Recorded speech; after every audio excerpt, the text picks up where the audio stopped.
तो मैंने आपको बोला 14 नंबर कोटेशन तक हम पढ़ चुके। 15 नंबर कोटेशन में मारुतगनम। अब बता रहे हैं तेल के गुणधर्म। तेल के गुणों में तेल के गुण 15 नंबर कोटेशन में बोल रहा हूं। मारुतगनम सबसे पहले लिखा है मारुतगनम न श्लेष्म वर्धनम। मारुतगनम न श्लेष्म वर्धनम बलवर्धनम। आपने हाईलाइट किया मारुतगनम। मारुत कहते हैं वायु को, मारुत वायु को कहते हैं मारुतगनम। और न श्लेष्म वर्धनम, श्लेष्मा को कफ दोष को नहीं बढ़ाता। कौन? तेल। पहले तो बोला मारुत किसी व्यक्ति की बॉडी में वात बढ़ी हुई हो, जैसे मोस्टली है ना, हम देखते हैं कि बाल्यावस्था में कफ दोष बढ़ा होता है, युवा अवस्था में पित्त बढ़ता है और वृद्धावस्था में वात बढ़ती है। इसीलिए हमारे ग्रैंड पेरेंट्स जो होते हैं, हमारे ग्रैंड पेरेंट्स, दादा दादी, नाना नानी, वो मोस्टली कहते हैं कि घुटने दर्द कर रहे हैं, है ना, और लंबर रीजन में पेन हो रहा है, तो उन लोगों के वायु का समन करने के लिए उष्ण तेल से अगर अभ्यंग किया जावे तो निश्चित रूप से फायदा मिलता है। तो यहाँ पर लिखा मारुतग्न, वात का, है ना, वात का नाश करता है कौन? तेल। और लिखा कि तेल कफ को नहीं बढ़ाता। तो नैच है श्लेष्म वर्धनम बलवर्धनम, और बल को बढ़ाता है। पूरी लाइन हाईलाइट करो, ये लाइन एग्जाम में देते हैं। आंसर होगा किसके गुणधर्म है? आंसर होगा तेल के। और करो, आगे लिखा ये त्वचा वर्ड, त्वचा बॉडी पर हम तेल की मसाज करते हैं ऑयल से, तो त्वचा स्किन अच्छी होती है। तेल की मालिश करने से ड्राइनेस दूर हो जाती है।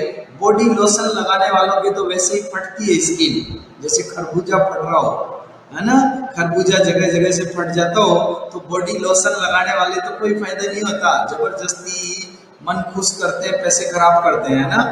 तो मैंने बोला यहाँ पर त्वचा है, त्वचा के लिए टॉनिक है कौन?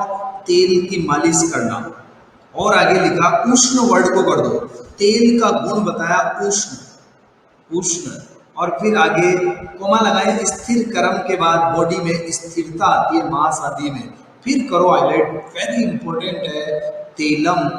तेल को आप सर्कल में बंद कर लो या डॉट डॉट कर दो नीचे, ये देंगे नहीं आपको, ये तो आंसर आपको देना है तेल। आगे का पूछते हैं योनि विशोधनम, इसके ऊपर क्वेश्चन लगा दें, क्वेश्चन पूछेंगे आपको योनि विशोधनम। ये क्वेश्चन आपको प्रश्न मिलेगा, योनि विशोधनम डैश डैश का गुण है। मैंने बोला योनि विशोधनम, आपको पूछे योनि विशोधनम, योनि विशोधनम या योनि विशोधन किस स्नेह का गुण है, ऐसे आपको प्रश्न पूछा तो योनि विशोधनम और आगे कर देंगे डॉट डॉट डॉट, है ना, ऐसा डैश डैश गुणधर्म है। आपको आंसर देना है तेल, आंसर होगा आपका तेल। तो इसको हमने सर्कल में बंद करके आंसर लिख दिया ऐसे, आपने इसको सर्कल में बंद किया और आंसर हो गया योनि विशोधनम। तो योनि विशोधनम तेल का गुणधर्म हो गया योनि विशोधनम, वेरी इंपॉर्टेंट है। योनि विशोधनम गुणधर्म किसका? तेल का। एक बार मैं वापस बोलता हूँ, पूरी लाइन ध्यान से सुनना। मारुतगनम न श्लेष्म वर्धनम, मारुतगनम न श्लेष्म वर्धनम बलवर्धनम, बल को बढ़ाता है कौन? आंसर होगा तेल। आपने इतनी लाइन हाईलाइट की। आगे लिखा त्वचा है, त्वचा के लिए टॉनिक है ना, अच्छा है, हितकर है कौन? तेल। और लिखा उष्ण गुणधर्म होता है, और फिर आगे कोमा लगा तो स्थिर कर्म छोड़ दिया, और फिर लिखा तेल, सर्कल में बंद करवाया मैंने, और योनि विशोधनम, आंसर क्या होगा? तेल। और नेक्स्ट 16 नंबर कोटेशन करेंगे वसा के गुण। वसा, हम 4 स्नेह पढ़ रहे हैं, घृत, तेल, वसा, मज्जा। थर्ड नंबर का स्नेह हम पढ़ रहे हैं वसा। यहाँ पर लिखा विद भग्न हत। विद भग्न, भग्न कहते हैं फ्रैक्चर को, फ्रैक्चर टूट जाना, हड्डी टूट गई, विद हो गई, पंचर हो गई, है ना, कोई पेनिट्रेट कर गई कोई चीज, उसको विद कहते हैं। जैसे किसी के नीडल प्रिक हो जाना, विद हो जाना, या और कोई शार्प, है ना, इंस्ट्रूमेंट, कोई चीज वो बॉडी में घुस जाना, विद इस तरह से है कुछ। तो यहाँ पर लिखा जैसे नीडल सुई चुभ गई, तो विद भग्न हत, हत हो जाना, भ्रष्ट योनि, वेरी इंपॉर्टेंट है, भ्रष्ट योनि। ऊपर हमने पढ़ा योनि विशोधनम, गुणधर्म है तेल का, अभी बोल रहे हैं भ्रष्ट योनि।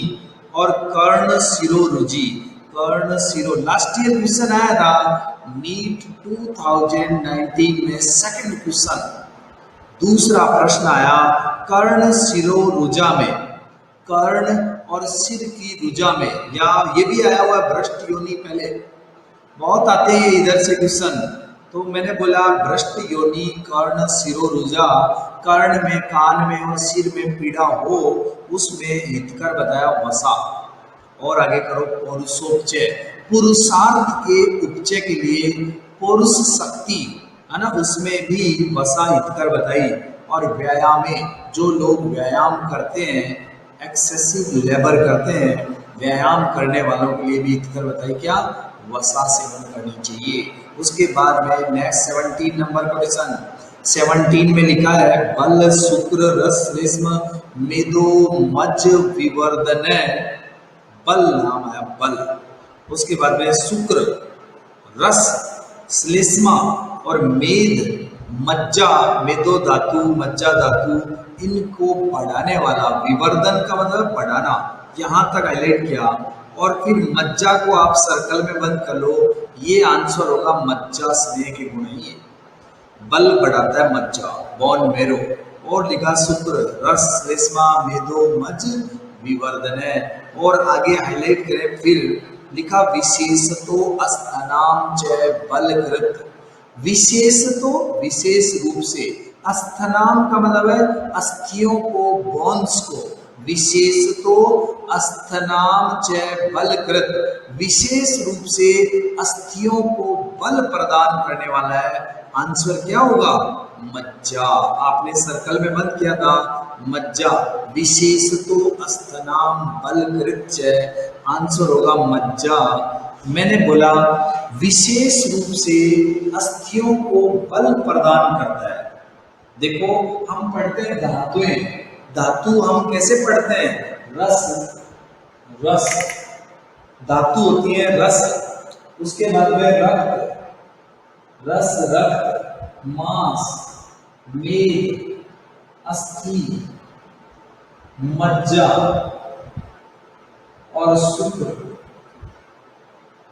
ये मैंने 7 धातु लिखी, रस, रक्त, मांस, मेद, अस्थि, मज्जा और शुक्र।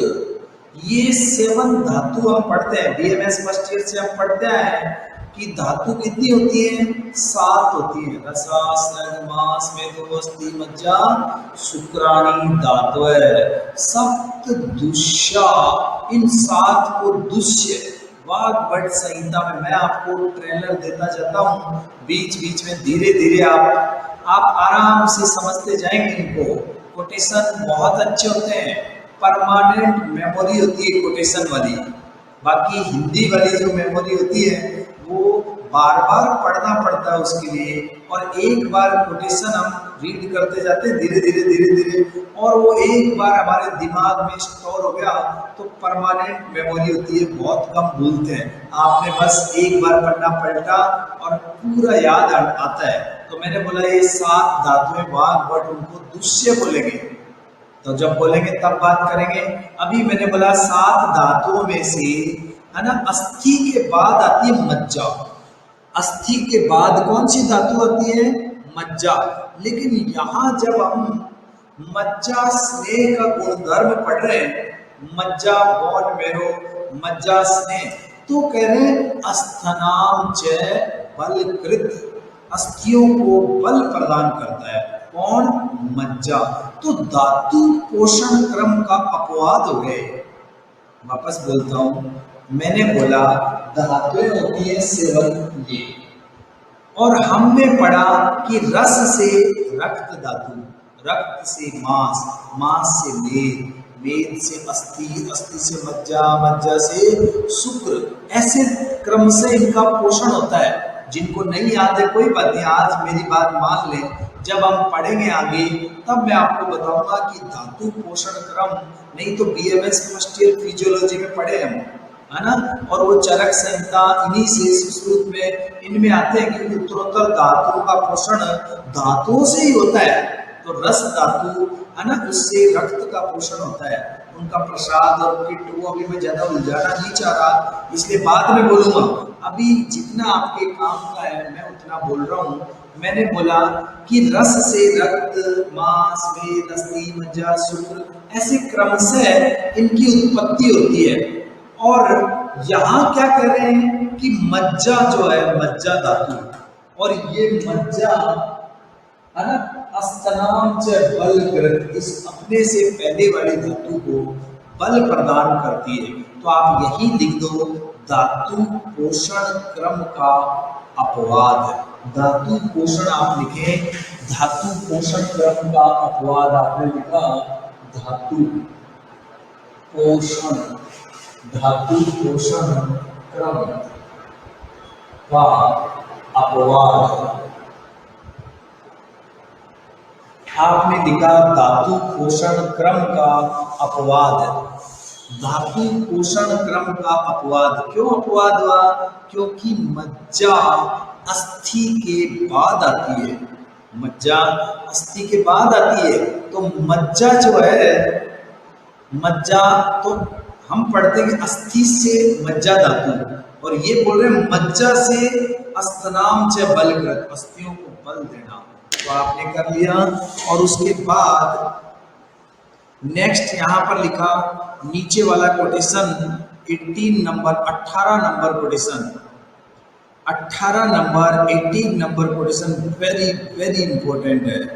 ऐसा कोई एग्जाम नहीं आयुर्वेद जगत का, आयुर्वेद जगत का UG, PG, PhD, teacher screening, medical officer, कितने भी बड़े एग्जाम हो आयुर्वेद जगत में, जिसमें ये नहीं आया हो, है ना, ऐसा हो ही नहीं सकता। वेरी वेरी इंपॉर्टेंट कोटेशन है। यहाँ पर लिखा कोटेशन नंबर 18, सर्पी सर्दी पातव्यम। इन्होंने बोला सर्पी, सर्पी कहते हैं घी को, सर्पी सर्दी पातव्यम, शरद ऋतु में सर्पी पिलाना चाहिए। तो हमने पढ़ा सर्पी सर्दी पातव्यम, वसा मज्जा च माधवे तेलम प्रावरशी नाति उष्ण शीते स्नेहम पिबेत नरः। इन्होंने बोला सर्पी शरद ऋतु में पिलाना चाहिए, सर्पी सर्दी पातव्यम। तो हमने क्या पढ़ा? सर्पी सर्दी पातव्यम, शरद ऋतु में सर्पी पिलाना चाहिए, घी पिलाना चाहिए। सर्पी सर्दी पातव्यम, वसा मज्जा च माधवे, माधव मास, माधव के ऊपर एरो करके लिखते हैं वैशाख, माधव का मीनिंग है वैशाख, माधव, माधव, इस माधव के ऊपर एरो करके आपने लिख दिया, इसका मीनिंग है वैशाख का महीना। मैंने बोला सर्पी सर्दी पातव्यम, सर्पी पिलाना चाहिए शरद ऋतु में। वसा और मज्जा, या तो आंसर होगा माधव मास जो कोटेशन में आया, या इसी को कहते हैं वैशाख के महीने में, है ना, वसा और मज्जा पिलाना चाहिए। और आगे लिखा तेलम प्रावरसी, प्रावट ऋतु में, प्रावरसी का मतलब है प्रावृत ऋतु, प्रावरसी कहते हैं प्रावृत ऋतु, प्रावट ऋतु में, प्रावट ऋतु में ऐसा बोला तेलम प्रावरसी, प्रावट ऋतु में तेल पिलाना चाहिए। और आगे लास्ट लाइन, तीनों बहुत इंपॉर्टेंट है। लेटेस्ट यूपीएससी 2000, यूपीएससी 2017 में आया है, लेटेस्ट यूपीएससी संघ लोक सेवा आयोग यूपीएससी 2017 के एग्जाम में पूछा था, मैच द फॉलोइंग करके तीनों को पूछा, सर्पी कब पिलाना चाहिए, वसा मज्जा कब पिलाना चाहिए, है ना, और तेल का पान कब कराना चाहिए। तो मैंने बोला ये लाइन याद कर लें तो परमानेंट हो जाती है, सर्पी सर्दी पातव्यम वसा मज्जा च माधवे तेलम प्रावर्षि, तेल पिलाना चाहिए प्रावट ऋतु में। और लास्ट में लिखा है नाति, अंडरलाइन करो लास्ट वाले को, नाति उष्ण, नाति उष्ण, न ज्यादा उष्ण काल में और न ज्यादा शीत काल में स्नेह पान कराना चाहिए। स्नेह पान न ज्यादा उष्ण काल हो तो भी नहीं कराते और ज्यादा शीत काल हो तो भी नहीं कराना चाहिए। तो लाइन लिखी, नाति उष्ण शीते स्नेहम पिबेत नरः, ज्यादा उष्ण और ज्यादा शीत काल में स्नेह पान नहीं कराना चाहिए। वेरी इंपॉर्टेंट कोटेशन है। आप इसके नीचे विमर्श की सेकंड लाइन में लास्ट में करें, विमर्श सेकंड लाइन में लिखा वाद भट्ट का कोटेशन है, अष्टांग हृदय के फर्स्ट चैप्टर में आएगा, जब हम वाद भट्ट पढ़ेंगे तब बात करेंगे वापस से। अभी हम पढ़ लेते हैं यहाँ विमर्श की सेकंड लाइन में, शरीर जानाम दोषाणाम, शरीर जानाम दोषाणाम, शरीर के दोषों में, शरीर में दोष प्रकोप हो गए किसी व्यक्ति के, शरीर जानाम दोषाणाम क्रमेण, क्रमेण मतलब क्रम से, ऑर्डर से, क्रमेण परम औषधम, क्रम से परम औषध क्या है, आगे लिखा क्रमेण परम औषधम बस्ती विरेको वमनम। तीन नाम आए, बस्ती पहला नाम, बस्ती और विरेक यानी विरेचन, बस्ती विरेको वमनम तीन नाम हो गए। और लिखा तथा तेलम, तेलम तेल नाम बोला, घृत बोला और मधु बोला, तेल घृत और मधु का प्रयोग करना बताया। ये अष्टांग हृदय सूत्र 1 नंबर चैप्टर, इन्होंने तीन नाम बोले, शरीर जानाम दोषाणाम क्रमेण, शरीर के दोष यानी वात पित्त और कफ, ये तीन दोष, शरीर जानाम दोषाणाम क्रमेण परम औषधम, इनमें वात पित्त और कफ में क्रम से परम औषध बोला। यहाँ पर बस्ती, वात दोष में इसका ट्रीटमेंट, वात दोष के निरहरण के लिए, वात दोष में कौन सा संशोधन कराया जाता है, बस्ती दी जाती है। तो हमने लिखा, ये बोल रहे हैं बस्ती, वात में बस्ती, विरेको, विरेको यानी विरेचन, पित्त दोष में विरेचन, पित्त में विरेचन और कफ दोष में वमन कराते हैं। तो ये संशोधन बताए यहाँ पर, बस्ती विरेचन और वमन, बस्ती विरेको वमनम। और किस किस को काम में लेते हैं आपको पता है, बस्ती के लिए हम तेल का प्रयोग करते हैं, तो तेल, स्नेह बस्ती अनुवासन बस्ती में तेल की प्रधानता होती है, स्नेह की प्रधानता होती है, तो तेलम, उसके बाद में घृतम, घृत, तेल घृत और मधु, ये तेल घृत और मधु आपने किया। तो ये वात भट्ट का कोटेशन था, वात पित्त और कफ दोष में बस्ती विरेचन और वमन, तेल घृत और मधु का प्रयोग किया जाता है। और कोटेशन भी आप हिंदी में पढ़ना हो ऐसे पढ़ सकते हैं, कोटेशन भी आपको रीड करना चाहिए, कोटेशन की लाइन लिखते हैं और डॉट डॉट करके छोड़ देते हैं, तो इसलिए हमें कोटेशन तो पढ़ने ही पड़ेंगे, जरूरी है ना। हिंदी की हेल्प आप ले सकते हैं इस तरह से, जैसे ऊपर वाला कोटेशन पढ़ा आपने, उसमें भी सर्पी घी कब पिलाना चाहिए, सर्पी, सर्पी, इसका मैच द फॉलोइंग सही आंसर क्या होगा, सर्पी सर्दी पातव्यम, तो शरद ऋतु घी पिलाना बताया, सर्पी का मतलब है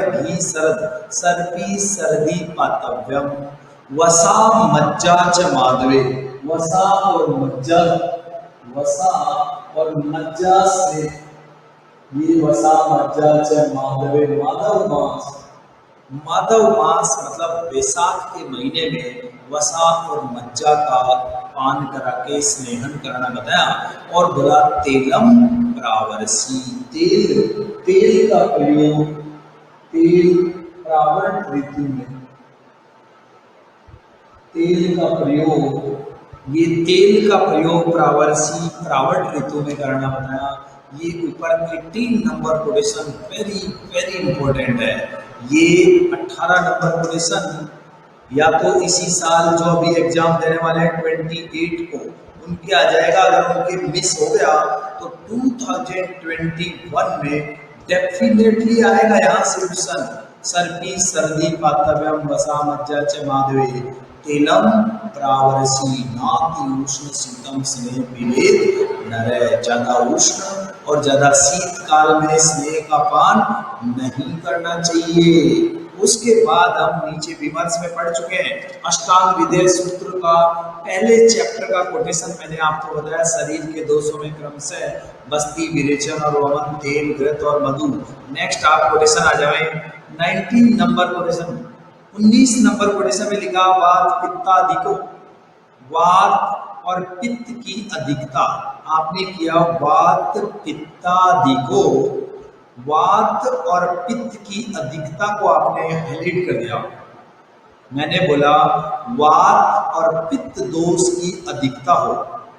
आगे रात्राव वर्ड में रात्रि को आप सर्कल में बंद कर दें। रात्राव, किसी व्यक्ति में, हम चिकित्सक हैं, हमारे पास रोगी आया और रोगी में हमने देखा कि वात और पित्त दोष की अधिकता है। तो क्या कह रहे हैं? वात और पित्त, यहाँ पर लिखा वात और पित्त की अधिकता, और आगे लिखा रात्राव को हमने सर्कल में बंद कर लिया।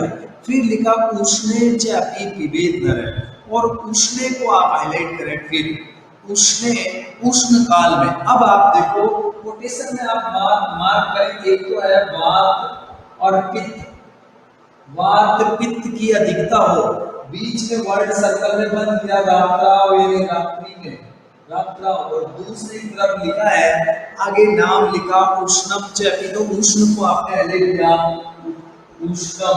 अब उष्ण से एरो कर दो रात्रि पर, और वात पित्त की अधिकता से भी रात्राव पर आपने एरो कर दिया।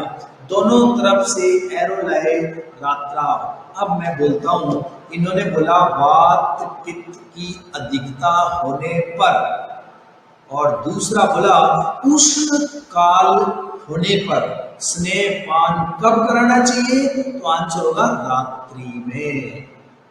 अगर किसी रोगी में वात और पित्त दोष की अधिकता है, तो देखो वात और पित्त, पित्त उष्ण होता है, गर्म होता है, वायु भी रुक्षता करने वाली होती है, ऐसा है ना। तो यहाँ पर वात और पित्त दोष की अधिकता हो, उष्ण काल हो, गर्मी का टाइम हो, गर्मी बहुत ज्यादा गर्मी पड़ रही हो, जून जुलाई है ना, मई जून जुलाई ये महीने हो, है ना, और उष्ण काल हो, गर्मी पड़ रही हो, तो ऐसे समय में रात्रि में क्या है, मौसम थोड़ा ठीक हो जाता है, थोड़ा थोड़ा ठंडा हो जाता है, तो इसलिए बोला रात्रि में स्नेहपान कराओ। तो आप ध्यान रखेंगे, वेरी इंपॉर्टेंट है। मैंने बोला वात और पित्त की अधिकता हो या उष्ण काल हो, तो आंसर आपको पूछेंगे कि स्नेहपान कब कराना चाहिए, तो आपका आंसर होगा रात्राव। रात्राव का मतलब रात्रि में स्नेहपान कराओ। और आगे दूसरी लाइन पढ़ते हैं। दूसरे पाद में क्या लिखा है? लिखा है श्लेष्मा अधिको। अब ये बोल रहे हैं श्लेष्मा कफ दोष की अधिकता हाईलाइट कर दिया। फिर लिखा दिवा, दिवा को सर्कल में बंद कर दो, ये आंसर होगा दिवा। दिवा का मतलब है डे टाइम, दिन के समय, दिवा। और फिर आगे लिखा सीते, सीते को हाईलाइट कर दें, तो इन्होंने बोला श्लेष्मा की यानी कफ दोष की अधिकता हो, और दूसरा इन्होंने बोला शीतकाल हो, शीतकाल ठंड पड़ रही हो, है ना, दिसंबर और जनवरी का टाइम हो, दिसंबर और जनवरी उस टाइम का, है ना, तो उसमें बोला स्नेहपान करना चाहिए दिन के समय, क्योंकि दिन में जब सूर्य, है ना, की रोशनी में थोड़ा थोड़ा मौसम दोपहर के समय ठीक हो जाता है कि बहुत ज़्यादा ठंड नहीं, और रात्रि और अर्ली मॉर्निंग ऐसे टाइम में क्या रहता है, ठंड ज़्यादा रहती है। तो इन्होंने बोला श्लेष्मा की अधिकता हो या शीतकाल हो तो स्नेहपान दिन में करना चाहिए। बहुत ही इंपॉर्टेंट कोटेशन हमने पढ़ा। आप इसके बाद ये आगे लाइन चाहो तो वो भी लगा दो जो मैंने बोला, पिबेत च एमल भास्करे। पिबेत च एमल भास्करे का मतलब है कि स्नेहपान दिन में पीना चाहिए जब एमल, भास्कर नाम है सूर्य का। भास्कर किसको कहते हैं? सूर्य को। कि सूर्य की रोशनी एकदम प्रखर है दिन में, तो उस समय दोपहर के समय दिन में स्नेहपान करा देंगे, क्योंकि ठंडा मौसम है। तो दिन के समय जब धूप निकली हुई है सूर्य से अच्छी, एमल भास्कर यानी सूर्य ढका हुआ नहीं है और रोशनी आ रही है, धूप आ रही है अच्छे से, तब स्नेहपान कराना बताया। तो ये दो बातें आपने पढ़ी। अब अगर कोई चिकित्सक इस रूल को फॉलो नहीं करता हो और उसने किसी रोगी को, बहुत ठंडा टाइम था, कफ दोष था, और बोला था कि दिन में स्नेहपान कराना, लेकिन दिन में नहीं करा के रात्रि में स्नेहपान करा दिया, या किसी व्यक्ति में वात और पित्त दोष की अधिकता थी, उष्ण काल था, उष्ण काल, और उसको बोला था कि रात्रि में जब मौसम ठंडा हो तब स्नेहपान कराना, लेकिन उस चिकित्सक ने रूल फॉलो नहीं किया और उसने उस रोगी को दिन में स्नेहपान करा दिया। तो अब दोनों कंडीशन इनके अपोजिट अगर किसी ने कर लिया तो क्या प्रॉब्लम हो जाएगी, ये हम पढ़ते हैं। आगे आप आओ इधर, मैंने बोल दिया, और यहाँ पर लिखा अति उष्णे। अब आप करो, उसके अपोजिट है जो कोटेशन आप 19 पढ़े कि सामान्य नियम वो बताया कि कब आपको रात्रि में स्नेहपान कराना है, कब आपको दिन में कराना है स्नेहपान, लेकिन उसको फॉलो नहीं किया। तो अब बोल रहे हैं अति उष्णे वा दिवा, ज्यादा उष्ण काल था, गर्मी का समय है, और बोला दिन में स्नेहपान करा दिया। और लिखा पीतो वात पित्त अधिके वा, वात और पित्त दोष की अधिकता। दो ही बातें तो बोली थी पिछले कोटेशन में कि यदि अति उष्ण काल हो और वात पित्त की अधिकता हो तो आपको स्नेहपान कराना चाहिए रात्रि में, लेकिन रात्रि में नहीं करा के लिखा है दिवा, दिवा पीतो, दिन में स्नेहपान पिला दिया, दिन में स्नेहपान करा दिया ऐसे। तो आगे लिखा, इस लाइन को आपने अंडरलाइन किया कोटेशन की, और इससे एरो कर दो आगे वाली लाइन पर। आंसर क्या होगा? मूर्छाम, रोगी को फेंटिंग, फेंटिंग, मूर्छा आ जाएगी, बेहोश हो जाएगा। फेंटिंग, मूर्छाम, पिपासाम, उन्मादय। मूर्छा, पिपासा, प्यास लगना, और उन्माद, मेनिया, है ना, पागल जैसा हो जाएगा रोगी। तो बोला पिपासा, मूर्छा, पिपासा, उन्माद, 3 नाम है, और इन तीनों से ज्यादा इंपॉर्टेंट है आगे कामला। हाईलाइट कर दो, अकेला नाम पूछते कामला हो जाएगा। आपको पूछे कामला किस से होता है, तो अति उष्ण काल, और बोला अति उष्ण, वात पित्त की अधिकता, और दिन में स्नेहपान करा दिया जाए तो क्या प्रॉब्लम हो जाएगी। सिंगल सिंगल नाम पूछे, है ना, ऐसे कामला नाम लिख दिया, है ना, या और लिख दिया कि हलीमक रोग, या फिर और सिरो रोग, ऐसे अलग अलग कुछ नाम, तो कामला नहीं। तो चारों यहाँ पर लिखा मूर्छा, पिपासा, उन्माद और कामला, ये सभी प्रॉब्लम होती है। नीचे की लाइन में करो, सीते रात्रो पिबन स्नेह। अब सिंपल है, समझ में आ जाएगा आपको। शीत, बोला सीते, शीत काल था, रात्रो पिबन स्नेहम, और रात्रि में स्नेहपान करा दिया। नरह श्लेष्मा अधिको हुआ, श्लेष्मा की अधिकता थी, शीत काल था, उसको दिन में स्नेहपान कराना चाहिए था, लेकिन रात्रि में स्नेहपान करा दिया, तो क्या प्रॉब्लम हो जाएगी। आगे लिखा आना अरुचिम, आपने अंडरलाइन किया आना, उस रोगी को, आना का मतलब है पेट का फूल जाना, फ्लैचुलेंस हो जाना, तो आपने किया आना अरुचिम, आना हो जाएगा, और अरुचि एनोरेक्सिया हो जाएगा, और लिखा सूलम पांडुता। तो 3 नाम, तो आना, अरुचि, सूलम। पांडुता को आप हाईलाइट कर दो, जैसे ऊपर कामला इंपॉर्टेंट था वैसे यहाँ एक नाम पूछते हैं पांडु हो जाएगा। आंसर क्या होगा? पांडुताम।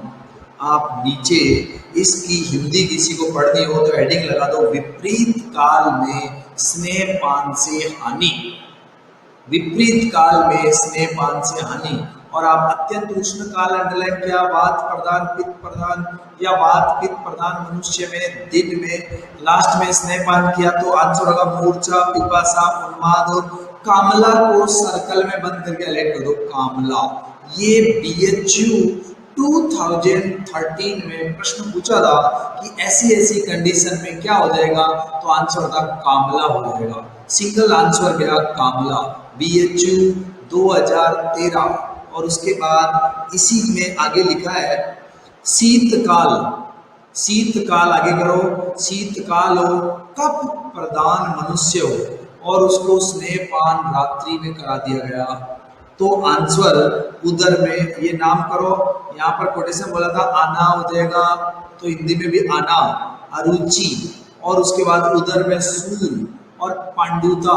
इसमें पांडु बहुत इंपॉर्टेंट है, पांडु, ऊपर कामला आया और नीचे आया पांडु, एनीमिया हो जाएगा, ऐसा बोला।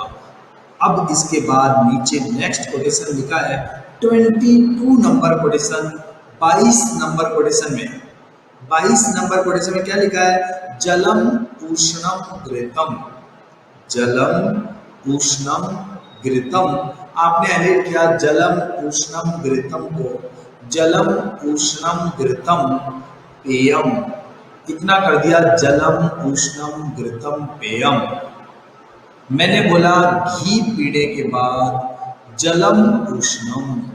देखो चरक संहिता के कोटेशन अगर ठीक से पढ़ने आ जाते हैं तो बहुत मजा आता है, और अगर पढ़ना ठीक से नहीं आता तो प्रॉब्लम होती है। मैंने बोला जलम उष्णम घृतम पेयम, घी पीने के बाद उष्ण जल पीना चाहिए, ऐसा बोला। किसी व्यक्ति ने घृत का स्नेहपान किया तो उसका अनुपान उष्ण जल पीवे, वो ठंडा जल नहीं पीना चाहिए, हो गया।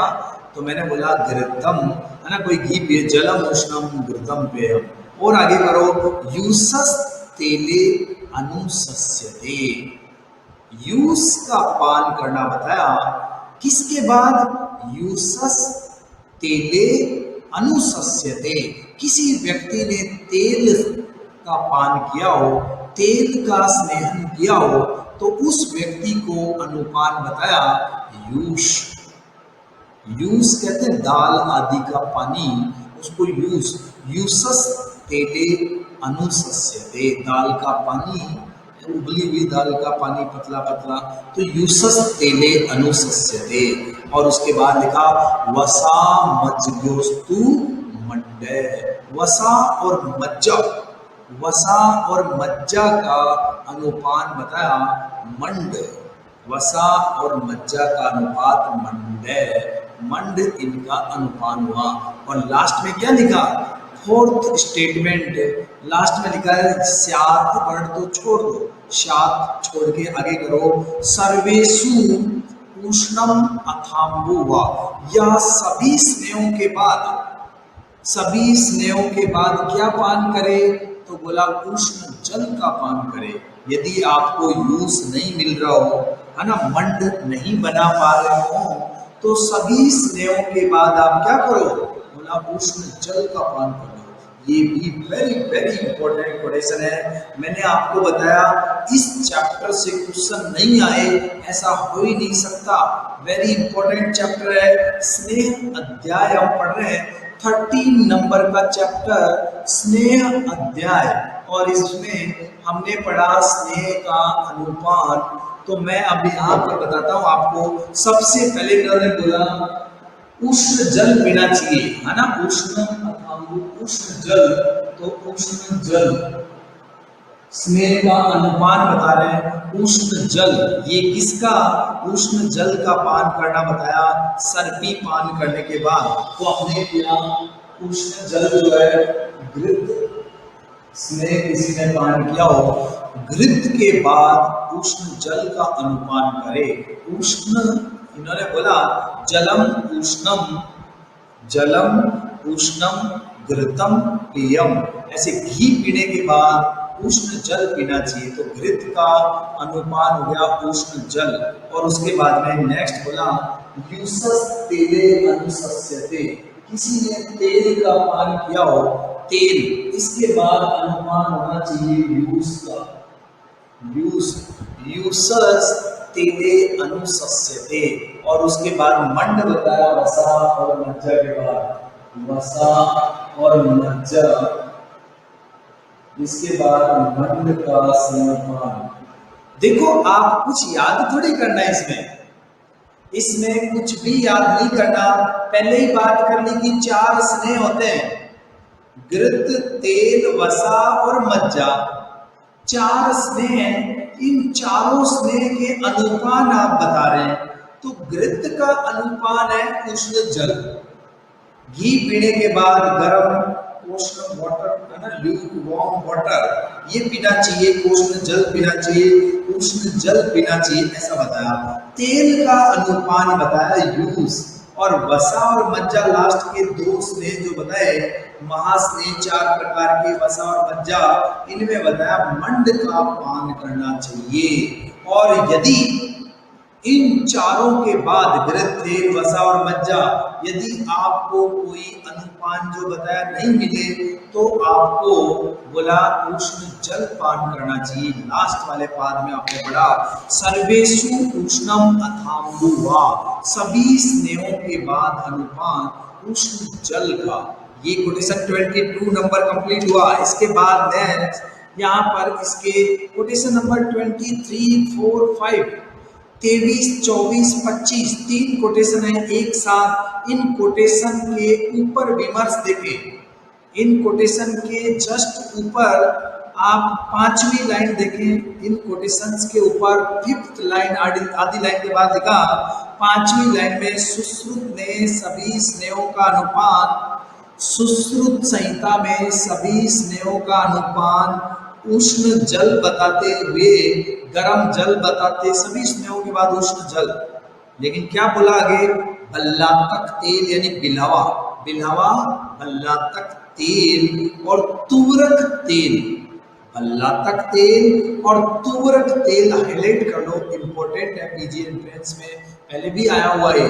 बल्लातक तेल और तुवरक तेल, इनके अनुपान में गर्म जल का निषेध किया गया, क्योंकि ये उष्ण प्रकृति के होते हैं दोनों, बल्लातक और तुवरक, चाल मोगरा, इडनोकार्पस फ्लोरिफोलिया, ये दोनों उष्ण प्रकृति के होते हैं। बल्लातक सेमीकार्पस एनाकार्डियम, है ना, ये हम डीजी पढ़ेंगे तब बात करेंगे। तो इन दोनों के बाद उष्ण अनुपान का निषेध है, ऐसा सुश्रुत संहिता जब हम पढ़ेंगे तब बात करेंगे। विमर्श में आया तो मैंने आपको बताया। अभी आप नीचे 23, 24, 25 नंबर कोटेशन स्नेह की नीचे लिखा, इनके हेडिंग है, मोटी मोटी बोल्ड कर रखी है, हेडिंग हाईलाइट कर दो, स्नेह की 24 प्रविचारणाएं। आपने हेडिंग हाईलाइट की, स्नेह की 24 प्रविचारणाएं, स्नेह की प्रविचारणा 24, और कोटेशन लिखा, पहली लाइन में लिखा है ओदनश्च, ओदन कहते हैं भात, चावल, चावल पानी में उबाले हुए और उनका मांड जो है पानी निकाल दिया छान करके, तो लिखा ओदनश्च, ओदन, विलेपी, ओदन पहला पहला नाम आप हाईलाइट कर दें। स्नेह की 24 प्रविचारणाओं में से पहली पहली प्रविचारणा है ओदन कल्पना। देखो प्रविचारणा का मतलब क्या होता है कि कोई व्यक्ति डायरेक्ट स्नेहपान नहीं कर सकता हो, तो उसको हम चिकित्सक लोग रेमेडीज बनाकर के स्नेह का प्रयोग करा दें, स्नेह की रेमेडीज बना करके, कि थोड़ा उसको ठीक लगे कि साहब ये लो चावल पकाए, जैसे दिवाली और होली पर, फेस्टिवल पर, है ना, दिवाली, होली और भी कोई फेस्टिवल, घर पे कोई मेहमान आया हो तो चावल बनाते थे पहले, आजकल मिठाई लाते हैं बाहर से, है ना, तो वो चावल मैंने बोला कि वो चावल बनाए, है ना, और उसके बाद उसमें घी और बारीक वाली जो शक्कर आती है, शुगर, चीनी, वो डाल करके और खिलाई जाती है, ऐसा, है ना। तो ये ओदन कल्पना के द्वारा स्नेहन कराना। तो स्नेह की प्रविचारणाओं में बोला ओदनश्च, पहला पहला नाम आपने हाईलाइट किया, क्योंकि 24 प्रविचारणाओं में पहली पहली प्रविचारणा है ओदन कल्पना, और उसके बाद में विलेपी, अंडरलाइन किया, विलेपी, और उसके बाद च के बाद आप कोमा लगा दें। देखो ये कोटेशंस मैंने जो पहले से पढ़ रहे हैं मेरे पास, उनको तो पता है कि कोटेशंस जो है इनमें 4 पद होते हैं, 4 पद 2 पाद होते हैं। तो इस स्टाइल से जब हम पढ़ते हैं तो बहुत सिंपल लगते हैं कोटेशन। तो अभी मैं बात करता हूँ, कंटिन्यू कोमा लगवाया मैंने, 1 पद हो गया यहाँ तक। बोला ओदनष्ट विलेपी च, ओदनष्ट विलेपी च। ओदन च का मतलब होता है और, जैसे इंग्लिश में हम बोलते हैं राम एंड श्याम, राम एंड श्याम, है ना, राम और श्याम। ऐसे ही हिंदी में और संस्कृत में च का प्रयोग किया जाता है, च और शब्द के लिए, है ना। मैंने बोला और, हिंदी वाला और बोल रहा हूँ मैं, और ये और राम और श्याम, इस और के लिए राम और श्याम, है ना, इसके लिए च का प्रयोग किया जाता है, राम और श्याम, च का प्रयोग। और वाह जब आता है, वाह, वाह शब्द वो आता है या के लिए, या और या। तो और के लिए तो क्या आता है, च।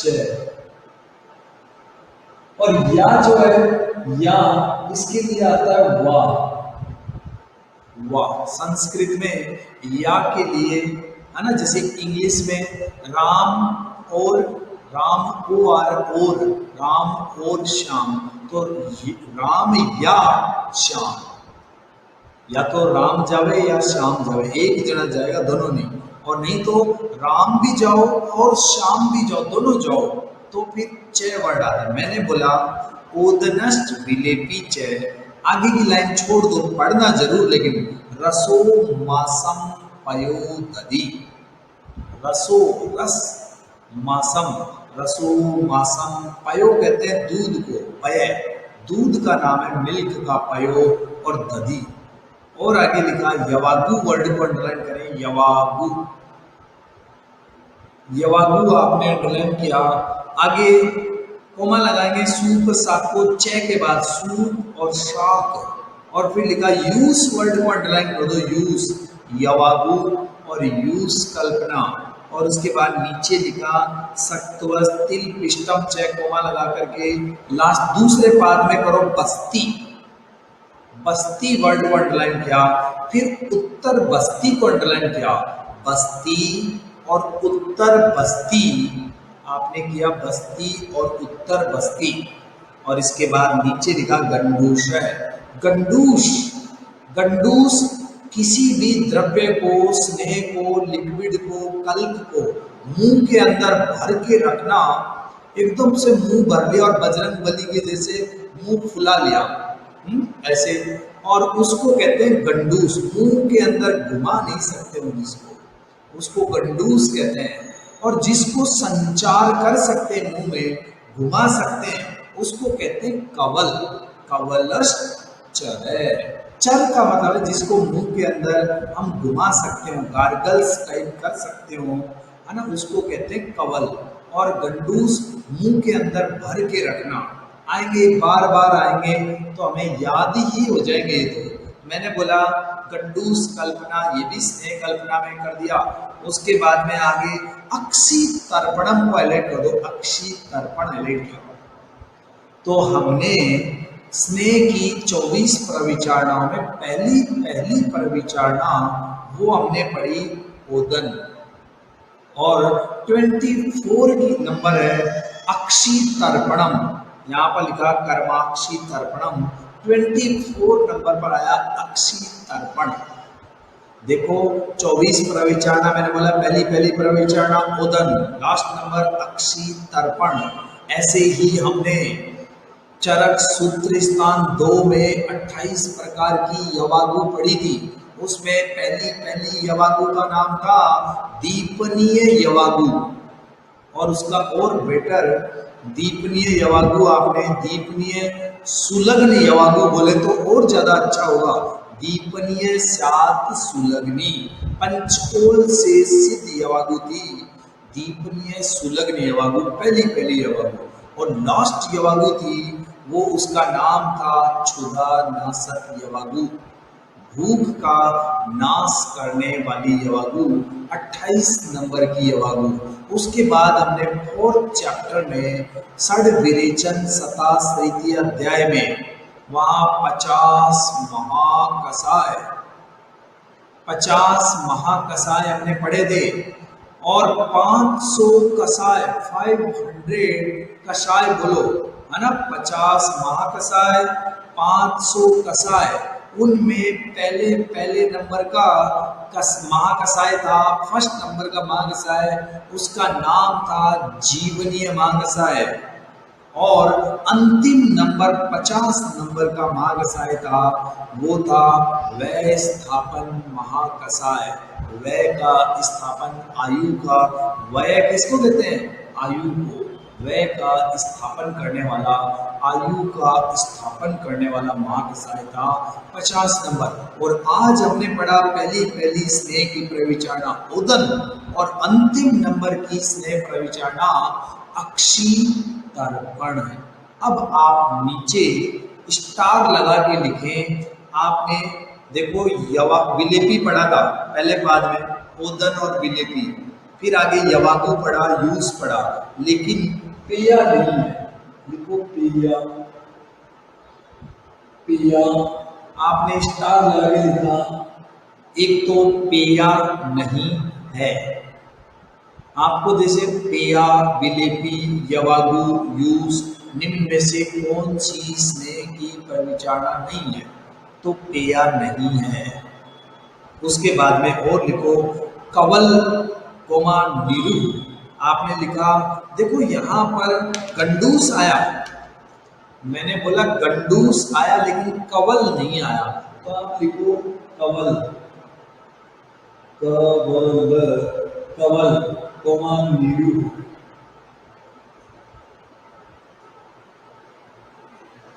देखो पेया, स्नेह की 24 प्रविचारणों में पेया नहीं है, कवल नहीं है, नीरू बस्ती भी नहीं है। बस्ती, स्नेह बस्ती, है ना, बस्ती का मीनिंग स्नेह बस्ती और उत्तर बस्ती, ये दोनों हैं, लेकिन नीरू नहीं है। तो ये 3 नाम आपने लिखे, पेया, कवल और नीरू, ये नहीं है।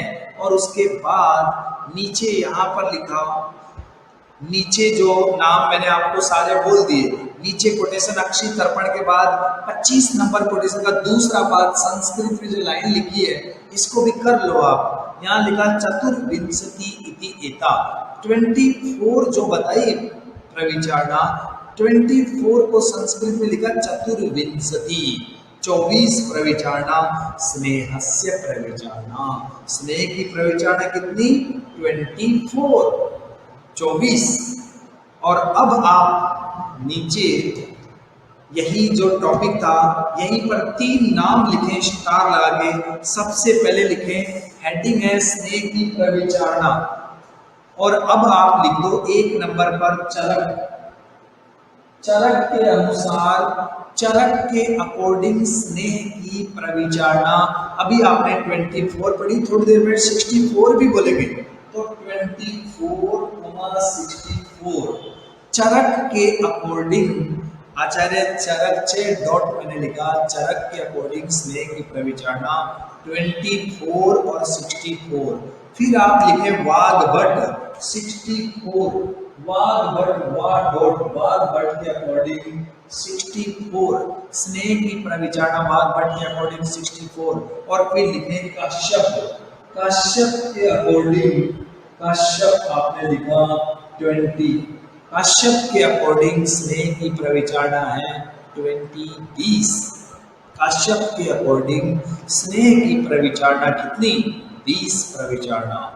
आपने हाईलाइट किया, ये जो मैंने बोला काश्यप के अकॉर्डिंग स्नेह की प्रविचारणा 20, ये NIA PG 2012 में पूछा था, 2012 में।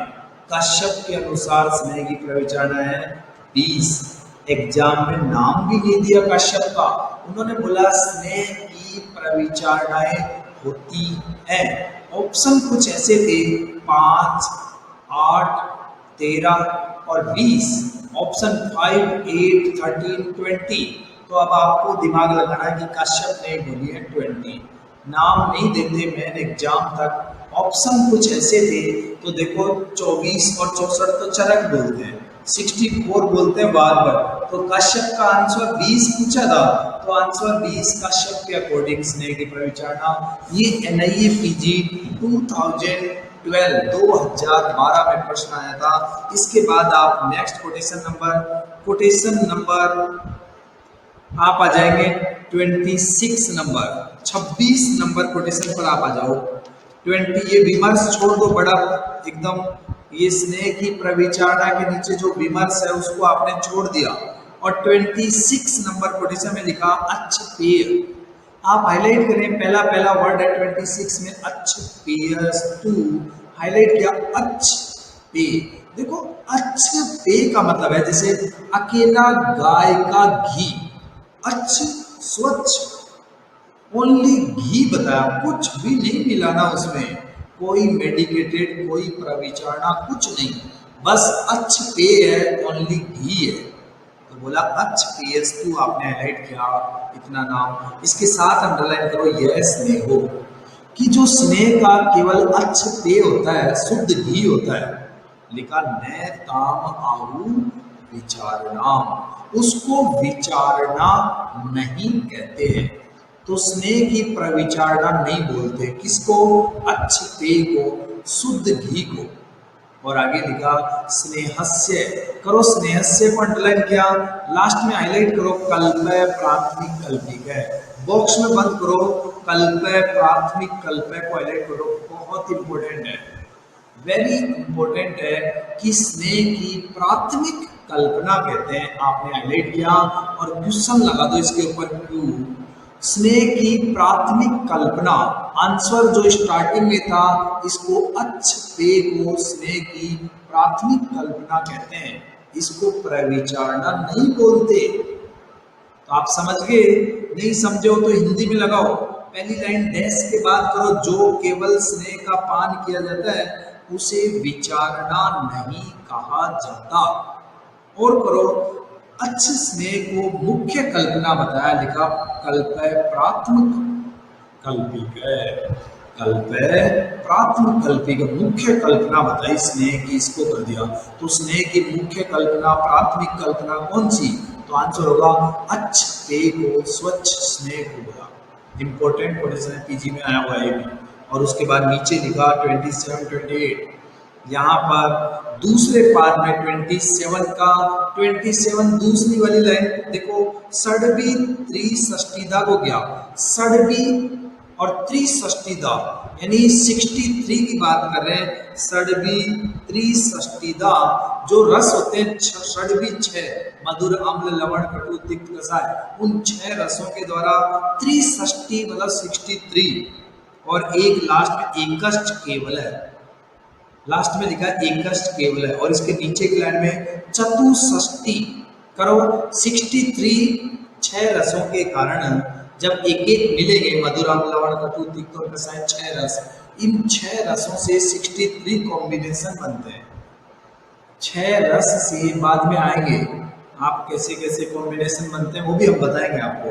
मैंने बोला 6 रसों से 63 कॉम्बिनेशन, और एक बोला लास्ट में केवल अच्छ स्नेह पान करना, तो 64, नीचे लिखा चतुष्षष्टि हाईलाइट कर दो।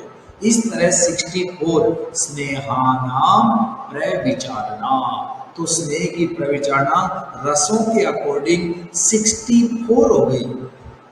तो मैंने आपको लिखवाया कि चरक के अकॉर्डिंग स्नेह की कल्पना, प्रविचारणा 24 और 64।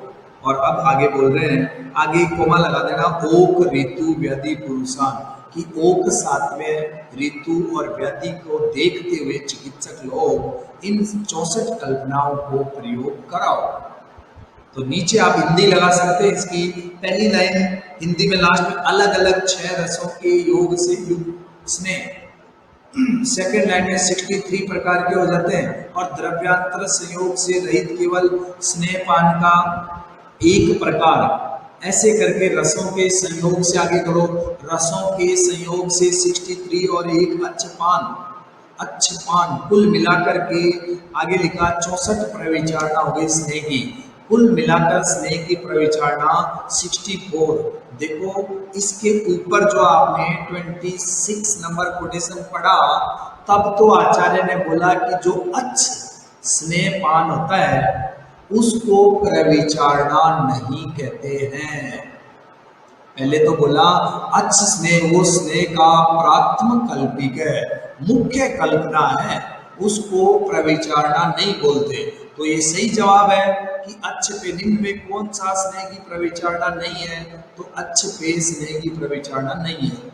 और अब नीचे क्या कह रहे हैं, 64 जब बोलते हैं, काउंटिंग कराते हैं, तो रसों 6 रस से मधुर अम्ल आदि जो 6 रस हैं, इनके कॉम्बिनेशन से 63 संयोग होते हैं। तो 63 तो वो, और एक अच्छ स्नेह कल्पना, और यहाँ पर अच्छ अब काउंट कर लिया तो 64 में तो काउंट हो रहा है स्नेह प्रविचारणा, लेकिन जब ऊपर जो बात की अच्छ स्नेहपान, तब स्नेह की प्रविचारणा में नहीं। तो आपको देख करके आंसर टिक करना पड़ेगा। अगर वो पूछना चाहे कौन सा स्नेह की प्रविचारणा में नहीं है, तो आप बोलेंगे अच्छ पे नहीं है। और नीचे जब काउंट कर रहे हैं 64, तो उसमें अच्छ पे है भाई, उसमें अच्छ पे आंसर जाएगा। स्नेह की प्रविचारणा है, यानी है भी और नहीं भी है, दोनों है। फिर इसके बाद आप नीचे आ गए, यहाँ पर आप विमर्श में देखो, पहली लाइन, फर्स्ट लाइन विमर्श भी लगा दो। साधारण रूप से 24 प्रविचारणाएं अन्न आदि के संयोग से प्रयोग की जाती है, पहली लाइन। इसके नीचे की 3 लाइन छोड़ के, इसके नीचे की सेकंड, थर्ड, फोर्थ लाइन छोड़ दी, और फिर लिखा तात्पर्य है कि अल्पज्ञ विद्य 24 प्रविचारणा और अच्छ पान का प्रयोग करावे। जो अल्प बुद्धि वाले हमारे जैसे चिकित्सक हैं, वो बोला ये 24 प्रविचारणाओं का प्रयोग करा ले, और जो ज्यादा बुद्धिमान है वो चिकित्सक लिखा 63 रस विकल्प के भेदों से, है ना, बुद्धिमान चिकित्सक ये 63 कल्पना उनका प्रयोग करे, ऐसा बोला। 29 नंबर क्वेश्चन, 29 नंबर क्वेश्चन। तो ये 29 का लिंक फिर आगे है, तो आज हम फिर यही 28 तक स्नेह की प्रविचारणाएं जो है यहाँ तक पढ़ा।